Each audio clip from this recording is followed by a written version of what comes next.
Hi, hello viewers. You're watching me on Choice Campaign and this is me, Faustida here. ഇന്ന് എന്റെ കൂടെ join ചെയ്തത് കുറേയധികം ആഗ്രഹങ്ങളുള്ള കുറേയധികം കോൺകർ ചെയ്യാൻ പോകുന്ന ഒരാളാണ്. നമുക്ക് വെൽക്കം ചെയ്യാം നമ്മുടെ എല്ലാവരുടെയും ഫേവറേറ്റ് ആയിട്ടുള്ള Andrea and her proudly father. ശരിക്കും ആൻഡ്രിയയിലേക്ക് എന്താണ് പഠിച്ചത്? ഞാൻ ഓൾറെഡി BSc MLT കംപ്ലീറ്റ് ചെയ്തതാണ്. അപ്പോൾ 4th ഇയർ തുടങ്ങി എനിക്ക് ആഗ്രഹം ഉണ്ടായിരുന്നു പുറത്ത് പോയിട്ട് എൻ്റെ മാസ്റ്റേഴ്സ് എടുക്കണമെന്ന്. അങ്ങനെ കുറേ പ്ലാൻ ചെയ്ത് ഓൾറെഡി ഞാൻ വേറൊരു ഏജൻസി വഴി പേപ്പേഴ്സ് മൂവ് ചെയ്ത്, പക്ഷേ അധികം റെസ്പോൺസ് ഒന്നും എനിക്ക് കിട്ടിയില്ല. സോ അങ്ങനെയാണ് ഞാൻ ചോയ്സ് ക്യാമ്പയിൻ കണ്ടുപിടിച്ചത്. അങ്ങനെയെല്ലാം മൂവ് ഓൺ ചെയ്തത്. ഇപ്പൊ ബേസിക്കലി വീട് അങ്കമാലി തന്നെയാണോ? അല്ല, എൻ്റെ വീട് വൈപ്പിനാണ്. വൈപ്പിൻ ഭയങ്കര ബ്യൂട്ടിഫുൾ ആയിട്ടുള്ള പ്ലേസ് അല്ലേ? ഇപ്പൊ ഈ നേരത്തെ പറഞ്ഞ പോലെ ആദ്യം തൊട്ട് പുറത്തേ പഠിക്കാൻ ഭയങ്കര ഇഷ്ടമുണ്ട് എന്ന് പറഞ്ഞല്ലോ.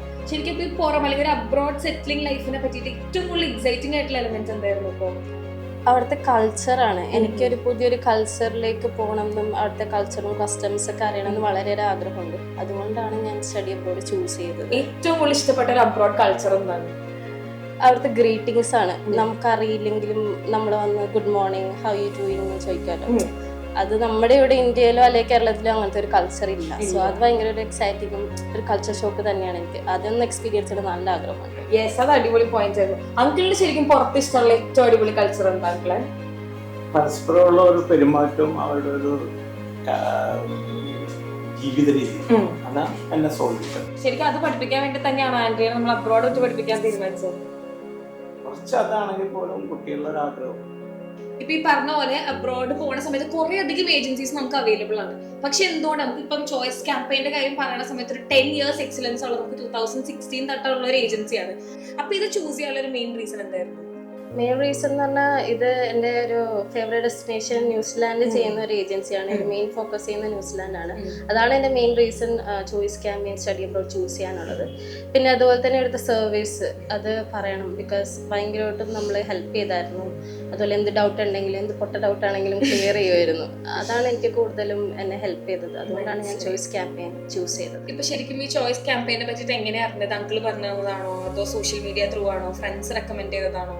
ഞാൻ ഇൻസ്റ്റാഗ്രാം വഴി സ്ക്രോൾ ചെയ്യുന്ന സമയത്ത് എനിക്കൊരു റീല് കോട്ടപ്പ് ചെയ്താണ് എൻ്റെ. അങ്ങനെയാണ് ഞാൻ ചോയ്സ് ക്യാമ്പയിനെ പറ്റി അറിയുന്നത്. അടിപൊളി.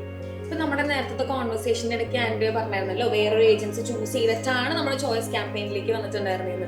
അപ്പൊ ശരിക്കും ഇത് കമ്പയർ ചെയ്യുമ്പോൾ നമുക്ക് ഒരെണ്ണം ബെറ്റർ ആണെന്ന് തോന്നുമ്പോഴാണ് നമ്മൾ ചേഞ്ച് ചെയ്യാം. ശരിക്കും ഇത് കമ്പയർ ചെയ്യുമ്പോൾ what makes this different? Already ഞാനൊരു ഏജൻസി വഴി എൻ്റെ പേപ്പേഴ്സ് മൂവ് ചെയ്തായിരുന്നു. അങ്ങനെ എനിക്ക് ഓഫർ ലെറ്ററും കിട്ടിയതാണ്. അതിനുശേഷം എനിക്ക് കുറച്ച് ലോൺ ഇഷ്യൂസ് വന്നപ്പോഴത്തേക്കും ആ ഏജൻസിയിൽ നിന്ന് ഒരു റെസ്പോൺസും എനിക്ക് കിട്ടിയില്ല. അങ്ങനെ ഇരിക്കുന്ന സമയത്ത് എൻ്റെ ഹോപ്പെല്ലാം പോയി ഞാൻ പ്ലാൻ ഡ്രോപ്പ് ചെയ്യാൻ വരെ തീരുമാനിച്ചതാണ്. കാരണം ലോൺ ഇഷ്യൂ ഒന്നും നടക്കില്ല, ഓരോരുത്തർ ഒരു ഏജൻസിയിൽ നിന്ന് പോസിബിൾ ആക്കില്ല. അങ്ങനെ ഇരിക്കുകയാണ് ഞാൻ ചോയ്സ് ക്യാമ്പയിൻ കണ്ടത്. അങ്ങനെ ഞാൻ ലിൻസ സാറിനെ കോൺടാക്ട് ചെയ്തു. അപ്പോൾ ലിൻസ സാറാണ് പറഞ്ഞത് നമുക്ക് ശരിയാക്കാം, എല്ലാം ഓക്കെ ആക്കാം. അങ്ങനെയാണ് ഞാൻ ചോയ്സ് ക്യാമ്പയിൻ കണ്ടുപിടിച്ചത് ഇതുവരെ എത്തിയത്. ഇപ്പൊ ഈ പറഞ്ഞ പോലെ നമ്മുടെ പ്രത്യേകിച്ച് മക്കളുടെ പെൺമക്കളുടെ കാര്യത്തിലൊക്കെ അപ്പന്മാർക്ക് ഭയങ്കര കൺസേൺ ഉണ്ടാവും. എവിടെ വിട്ട് പഠിപ്പിക്കണം അല്ലെങ്കിൽ എങ്ങനെ ആക്കണം അല്ലെങ്കിൽ ഏത് നമ്മൾ ഏറ്റവും ബെസ്റ്റ് മക്കൾക്ക് ശരിക്കും പേരൻസ് മക്കൾക്ക് കൊടുക്കുമ്പോൾ ഒരു ബെസ്റ്റ് വൺ കൊടുക്കാനല്ലേ നോക്കുക.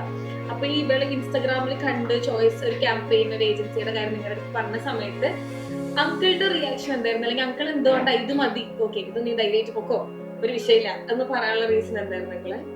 ഏജൻസിയെ കുറിച്ച് പൂർണ്ണമായിട്ട് അന്വേഷിക്കാൻ പറഞ്ഞു.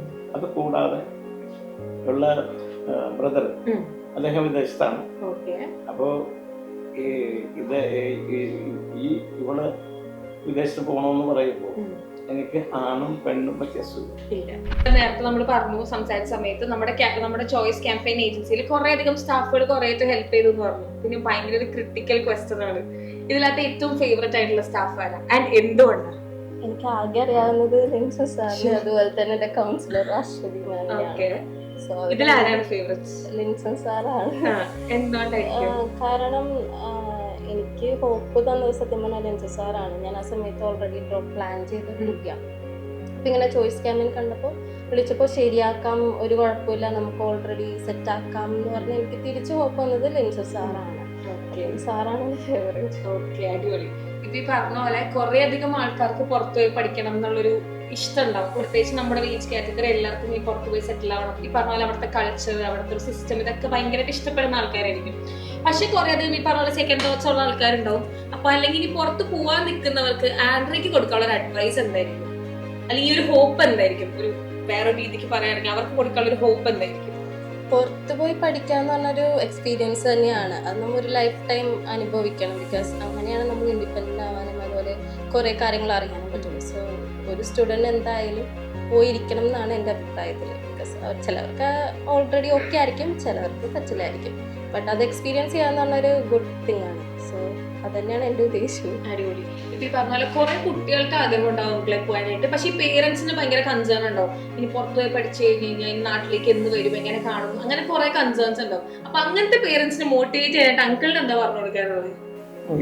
ഈ കാലത്ത് അങ്ങനെ ഒരു വിഷയം ഇല്ല എന്നാണ് എൻ്റെ അഭിപ്രായം. കാരണം എന്ന് വെച്ചാൽ ഞാനാരെ പെണ്ണാണെങ്കിലും അവർക്ക് ജീവിക്കാൻ അറിയാം, എവിടെ പോലും ജീവിക്കും. മോട്ടിവേഷൻ സ്കൂൾ തന്നെയാണല്ലേ. എനിക്ക് ഭയങ്കര പ്രൗഡായിട്ട് തോന്നിട്ടുണ്ട് ഇവിടെ ഇരിക്കുമ്പോൾ അങ്കിൾ സംസാരിക്കുമ്പോഴാണെങ്കിലും അല്ലെങ്കിൽ ആൻഡ്രിയനെ കാണുമ്പോഴാണെങ്കിലും ഭയങ്കര ഒരു കോൺഫിഡൻസ് തോന്നുന്നുണ്ട് വന്നപ്പോ തൊട്ടേ. അപ്പൊ ഇപ്പൊ സംസാരിച്ചപ്പോ എനിക്ക് മനസ്സിലായ കോൺഫിഡൻസിന്റെ പുറകിൽ അങ്കിളിന്റെ ഒരു വലിയ സ്ട്രെങ്ത് ഉണ്ടെന്നല്ലേ? ഞാൻ മാത്രമല്ല, എൻ്റെ വൈഫ്. ഓ, അതെനിക്ക് ഇഷ്ടപ്പെട്ടു. ഈ പറഞ്ഞ പോലെ ന്യൂസിലൻഡിലേക്ക് നമ്മൾ എന്നാടാ പോണത്? ഞാൻ ജൂൺ 30 പോണേ. സോ ആഫ്റ്റർ ദാറ്റ് അവിടെ എത്തിക്കഴിഞ്ഞ് എന്തൊക്കെ കാര്യങ്ങളാണ് നമ്മുടെ ഏജൻസി പ്രോമിസ് ചെയ്തിട്ടുള്ളത്? സത്യം പറഞ്ഞു കഴിഞ്ഞാൽ അവിടെ ചെന്ന് കഴിഞ്ഞ് എയർപോർട്ട് പിക്കപ്പും അതുപോലെ തന്നെ അക്കോമഡേഷനും ചോയ്സ് ക്യാമ്പിംഗ് സ്റ്റഡി അബ്രോഡ് തന്നെയാണ് ചെയ്തു തന്നത്. കാരണം അത് ഭയങ്കര ഒരു ഹെൽപ്ഫുള്ളാണ്. ബിക്കോസ് ഒന്നും അറിയാത്തൊരു സ്ഥലത്ത് നമുക്ക് ചെന്ന് അക്കോമഡേഷൻ അതുപോലെ നമ്മളൊന്ന് എയർപോർട്ടിൽ വന്ന് കൊണ്ടുവരാമെന്നൊക്കെ പറയുന്നത് ഇറ്റ്സ് നോട്ട് പോസിബിൾ. ബട്ട് അതെല്ലാം ചോയ്സ് ക്യാമ്പിംഗ് തന്നെയാണ് സെറ്റ് ചെയ്തത്. ഓക്കെ. ഇപ്പൊ ഞാൻ അധികം ഇപ്പൊ ബോറടിപ്പിക്കലില്ല. കാരണം വെച്ച് കഴിഞ്ഞാൽ ജൂൺ 30 കുട്ടിക്ക് പോകാനുള്ളതാണ്. കുറെ പർച്ചേസിങ്ങും കാര്യങ്ങളൊക്കെ ഉണ്ടാവും എനിക്കറിയാം. പക്ഷെ അതിന് മുന്നേ എൻ്റെ ഒരു പേഴ്സണൽ കൺസേൺ ഞാൻ ചോദിക്കാം. അതായത് യൂഷ്വലി ഇങ്ങനെ കുറെ അധികം തട്ടിപ്പുകൾ കേൾക്കുന്ന ഒരു സംഭവമാണ് ഈ ഏജൻസീസിന്റെ കാര്യങ്ങളിലേക്ക് വരുന്ന സമയത്ത്, അല്ലെങ്കിൽ സ്റ്റഡി അബ്രോഡ് റിലേറ്റഡ് ഏജൻസീസിന്റെ കാര്യം വരുമ്പോൾ കുറെ അധികം തട്ടിപ്പുകൾ നമ്മൾ എന്നും കേൾക്കുന്നുണ്ട്. അപ്പോൾ ഇപ്പൊ നമുക്കിപ്പോൾ ഒരു ചോയ്സ് ക്യാമ്പയിൻ ഏജൻസിനെ നമുക്ക് 100% ട്രസ്റ്റഡ് ആണ്, അല്ലെങ്കിൽ ഇത്ര വർഷത്തെ ഒരു എക്സലൻസ് ഉള്ള ഒരു ഏജൻസി ആണെന്നൊക്കെ നമുക്കറിയാം. ശരിക്കും ഇങ്ങനെ ഒരു ഏജൻസിയിലേക്ക് എത്തണമെങ്കിൽ നമ്മൾ എന്തൊക്കെ കാര്യങ്ങൾ ശ്രദ്ധിക്കണം, അല്ലെങ്കിൽ ഒരു സ്റ്റഡി അബ്രോഡ് ഏജൻസി ചൂസ് ചെയ്യുമ്പോൾ നമ്മൾ എന്തൊക്കെ കാര്യങ്ങൾ ശ്രദ്ധിക്കണം പേഴ്സണലി? ഇതിന് മുന്നേ പോയിട്ടുള്ള ഇവിടുന്ന് പോയിട്ടുള്ള ആളുകളായിട്ട് ബന്ധപ്പെടുകയും അവർ സംസാരിക്കുകയും ചെയ്തു. അതിനുശേഷം വളരെ ഫിൽട്ടർ ചെയ്താണ് നമ്മൾ ഇതിലേക്ക് എത്തിയത്. പിന്നെ ഞാൻ സാറുമായിട്ട് സംസാരിച്ചപ്പോൾ നമുക്ക് സംസാരിക്കുമ്പോൾ ഞാനൊരു രാഷ്ട്രീയ പ്രവർത്തകനാണ്. എനിക്ക് സംസാരിക്കുമ്പോൾ അറിയാം എങ്ങനെയാണ് എന്താണ് ഞങ്ങളെ കുറിച്ച് തട്ടിപ്പുകാരാണ്.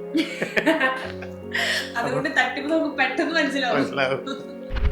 അങ്കിൾ പറഞ്ഞ പോലെ ഇപ്പൊ ഒരു ട്രസ്റ്റഡ് ഏജൻസി ആണെങ്കിൽ പോലും നമ്മുടെ കുറെ പേരൻസിന്റെ കൺസേൺ ആണ് ഇത് അഫോർഡബിൾ ആയിരിക്കുമോ എന്നുള്ളത്.